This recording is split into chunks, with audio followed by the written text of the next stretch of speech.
Hello everyone, আসসালামু আলাইকুম। তো আপনারা সবাই কেমন আছেন? আলহামদুলিল্লাহ, আল্লাহ পাকের ইচ্ছায় আমি ভালোই আছি। তো অনেক দিন হয়েছে ভিডিও বানাচ্ছিলাম না, অনেক ব্যস্ততা ছিলাম। তো হঠাৎ করে আমার শ্বশুর আমাকে ফোন দিয়ে বলতেছিল যে আমাদের বাসায় একটু আসো। তো আপনার ভাইয়াকে আমি ফোন দিয়ে বলার পর আপনার ভাইয়া বলছিল আচ্ছা তুমি মেয়েটাকে নিয়ে তাহলে চলে যাও, আমি খুলনায় আছি, আমার খুলনায় একটা কাজ আছে, আমি কাজটা সেরে তারপরে এই পাশ থেকে আসবো। তো আমার মেয়েকে নিয়েই আমি একা একা চলে যাচ্ছিলাম, কারণ আমার শ্বশুর বাড়ি খুলনা টুটপাড়া কবরখানার মোড়, বেশি দূর না। তো সেইখানে গিয়ে আমি দেখি যে আমার ভাসুর যা এরা সবাই এসেছে।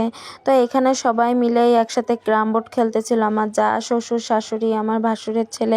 আমার শ্বশুর খুব ক্যারাম বোর্ড পছন্দ করে, এই কারণেই সে ঘরে একটা ক্যারাম বোর্ড কিনে নিয়েছে, যেন তার নাতি নাতনি, তার ছেলে সবাইদের নিয়েই যেন সে ক্যারাম বোর্ড খেলতে পারে। তো মাঝে মাঝে আমরা ছেলের বউরাও তার সাথে ক্যারাম বোর্ড খেলি। তো ক্যারাম বোর্ড খেলাটা ভালোই লাগে। এইখানে আমার ভাসুর, আমার মেয়ে, আমার ভাসুরের মেয়েরা সবাই ফোন দেখতেছিল। তো সেই সুযোগে আমি একটু ভিডিও করে নিলাম। তো ভিডিও করতে করতে আমার শ্বশুর আমাকে ডেকে পাঠালো, ডেকে বলতেছিল তুমি কয়টা খিচুড়ি রান্না করো, বাইরের আবহাওয়াটা ঠান্ডা আছে। তো আমি এখানে ভুনা খিচুড়ি রান্না করছিলাম, ডিম ভাজি করছিলাম আর সালাদ করছিলাম, সাথে ছিল আচারের তেল।